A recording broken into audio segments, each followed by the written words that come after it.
Hey guys, how you doing? It's Colby from Cheese Boy here. I just wanted to kind of make a little video. I've been starting to do some box openings, sending some stuff out to CGC, CBCS, and do kind of a little bit grading thing with some education and like how I grade and or how badly I grade versus what grades actually come in as.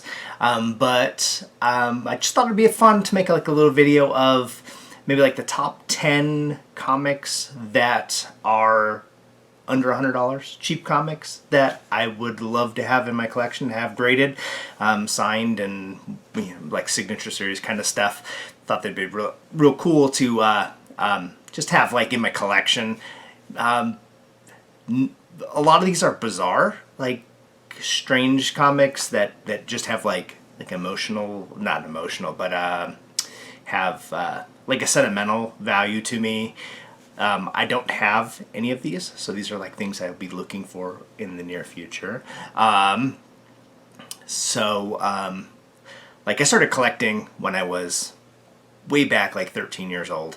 So there's a lot of stuff that I've seen or wanted, or that I've picked up and read and I thought was great, and then somehow ended up selling it. I had the store, so a lot of my old collection I ended up selling off and getting rid of, trading off, trying to get better things. But now that I'm older, I'm just like, I don't really necessarily care about the value on these. They're just things I just would love to have like a graded copy in my collection. One of the silly ones is Flaming Carrot.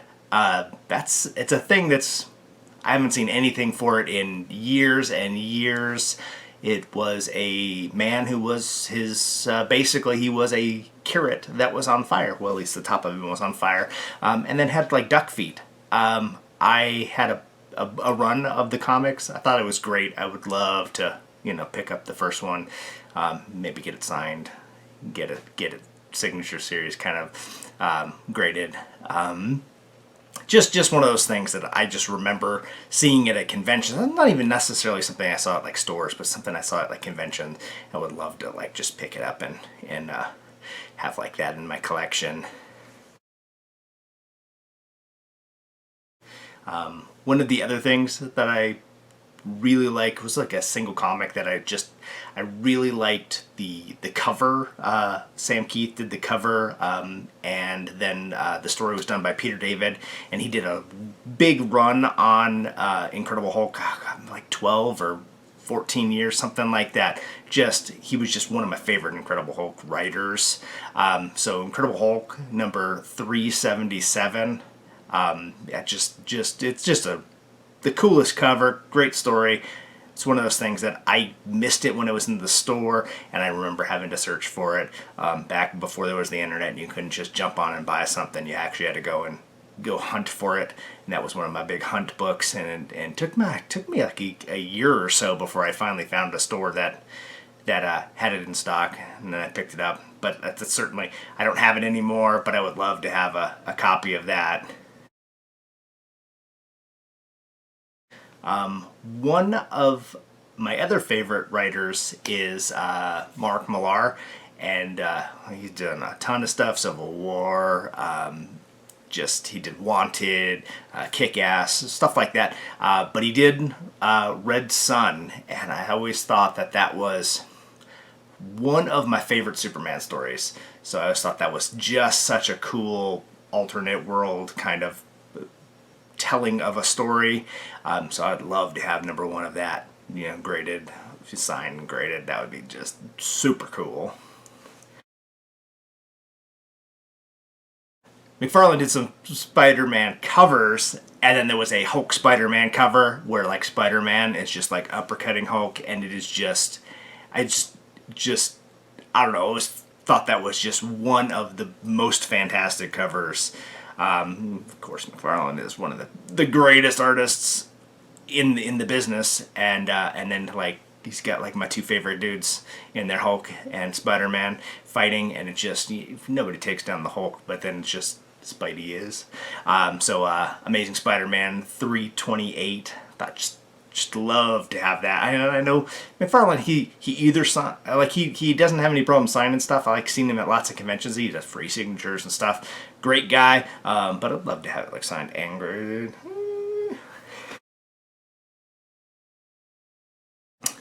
Being Colby, I am the cheese boy, so of course, Evan Dorkin's Milk and Cheese #1.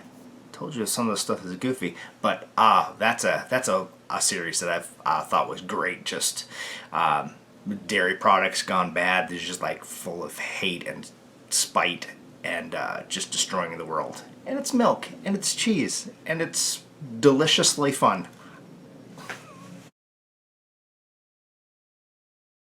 One of the other comics that I really liked when I was kind of first collecting was Grendel. It was Comico, I believe, was the company that did it. So I did a big run of that, and then then I found out that they had done a mini series that started that, and so I searched, and later on I ended up picking up those pieces, and that was really cool. And then I found out that there was a comic called Premiere. It was Premiere issue 2 was actually the very first appearance of Grendel. That's probably, even though like I guess he did a crossover with Batman and they did something with him more recently, but he's kind of not been around for much. But it was Matt Wagner did it, and it was just always one of those things that I really liked. It's probably the most expensive comic on this list. Is actually probably, I think it's pushing 100, maybe a little over 100. But man, that would just be, since I've got the runs of the other, like in his miniseries, I think that would just be super cool because that's just one of my big ones as a kid. So I went to a convention when I was younger, and I couldn't even drive yet. I went with some friends, and my mom brought us. She was super cool about the comic thing. And then as she was hanging out, she was like, "Hey guys, you want some lunch? I'll go pick up some lunch while you're shopping around." Because it was like a convention that was a little small, maybe 30 booths in like one room at the Elks Lodge. So one of the guys there at a booth was like, "Hey, can you pick us up some food too?" And my mom's like, "Of course," because my mom was just the coolest. And, he paid for her, of course. But, so she brought him stuff, and he came back, and he was like, "Hey, the two hottest things that I've got right now is Dark Knight Returns by Frank Miller, or Captain Carrot, this new series about this superhero bunny. I'll be happy to give you first issue of either one because you're so awesome and you went and picked us some food." And so my mom's like, "Which one do you want?" And I'm like, obviously I want Captain Carrot. Because I wasn't into the value of things at that time.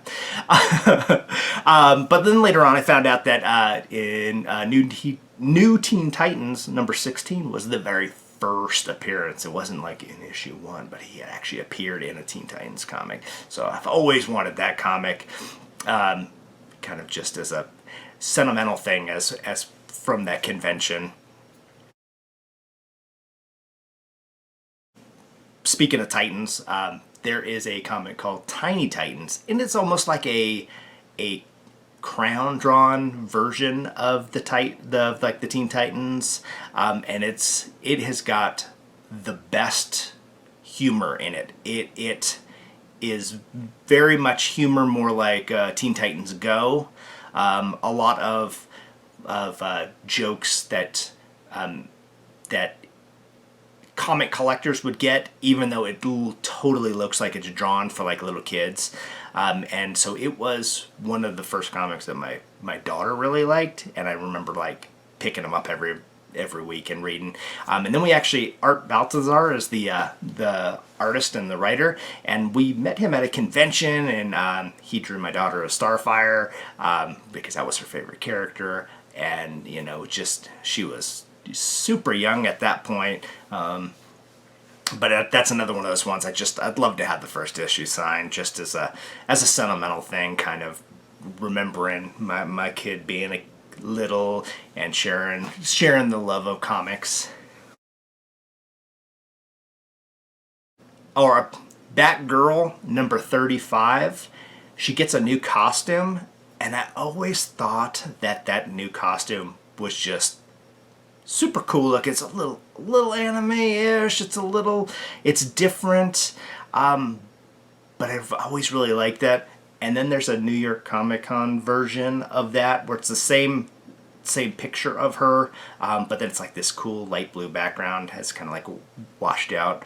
And it's only a few bucks more for the Comic Con version. But that's always one of those things I thought that was just a super cool change in her costume. Number 10 on the list is just another goofy thing. Garth Ennis is a writer, and he's probably people know him most. He's doing The Boys. He wrote the original comic series, the Amazon TV show, and he's done a ton of stuff. He did Crossed, and he did Preacher. That Preacher's also became a TV show. But he just fantastic writer. Loves to like skew things and just make things just more fascinating than just a standard telling of a story. And one of the characters that he wrote just tickled me. And so Hitman number 18 is the first appearance of the group Section 8, and then like my favorite character from that is Dog Welder. His special ability is to be able to weld metal welding, like weld dogs to people.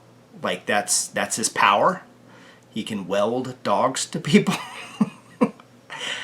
So I would love to have just that issue, just signed, and I know it's probably like a $3 issue because Hitman was actually a good story. It was actually a good series, but it never really took off. So certainly, if you guys pick it up and read the whole series, I'm sure you will like it.